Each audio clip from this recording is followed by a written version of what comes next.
Nessa aula nós vamos resolver uma questão sobre a Câmara dos Deputados, lá no artigo 51 da Constituição Federal. Então acompanhe comigo a leitura. Um representante da sociedade civil, apresentando indícios de que o presidente da República teria ultrapassado os gastos autorizados pela lei orçamentária e, portanto, cometido crime de responsabilidade, denuncia o chefe do Poder Executivo Federal à Câmara dos Deputados. Protocolizada a denúncia na Câmara, foram observados os trâmites legais e regimentais de modo que o plenário pudesse ou não autorizar a instauração do processo contra o presidente da República. Do total de 513 deputados, esse é o número correto que nós temos de deputados na Câmara, apenas 400 estiveram presentes à sessão, sendo que 260 votaram a favor da instauração do processo. Para que nós possamos responder essa pergunta, nós temos que identificar crime de responsabilidade e crime comum. Se o presidente da República comete um crime de responsabilidade, quem julga é o Senado Federal. Se o presidente da República comete um crime comum, quem julga é o Supremo Tribunal Federal. E em todas essas situações, para que ele possa ser levado a julgamento, é necessária a aprovação de 2/3 dos membros da Câmara, que equivale a 342 deputados. No presente caso, nós tivemos aqui que foram 400 estavam presentes e nós só tivemos 260 votos para a instauração do processo.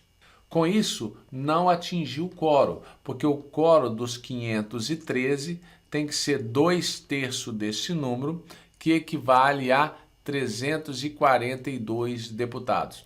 Então, para que o presidente pudesse responder um crime de responsabilidade, seria necessário 342 votos. E aí vem a pergunta: diante desse fato, o processo será enviado ao Senado Federal para que este, sob a presidência do presidente do STF, proceda ao julgamento do presidente da República. Errado. Por que isso é errado? Porque nós precisamos de 342 e aqui no caso foram só 260.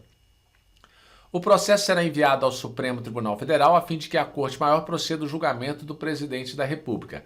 Errado, porque aqui é um crime de responsabilidade. Segundo, nós não temos o quórum necessário e não seria o Supremo Tribunal Federal responsável pelo julgamento.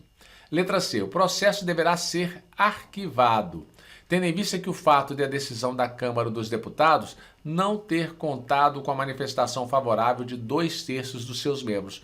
Correto, esta é a nossa resposta. D. Dá-se o impeachment do presidente da República que perde o cargo e fica inabilitado para o exercício de outra função pública por 8 anos. Errado, porque nós não temos aqui o quórum e ele ainda não foi julgado. Resposta correta, letra C. Entendeu? Agora nós vamos fazer a leitura do artigo respectivo para que você possa fixar mais sobre esse tema. Olha o que diz o artigo 51, inciso 1. Compete privativamente à Câmara dos Deputados: 1. Autorizar por 2/3 de seus membros. Então, se nós temos 2/3 de 513 deputados, é igual a 342 no mínimo. Esse seria o número. Autorizar por 2/3 de seus membros a instauração do processo contra o presidente e o vice-presidente da República e os ministros de Estado. Então, para que eles possam ser julgados, tem que ter esse quórum aqui autorizando a instauração do processo. E aqui eu fiz 513 vezes 2/3 é igual a 342, que seria a maioria absoluta, ou seja, do total dos membros do Congresso Nacional.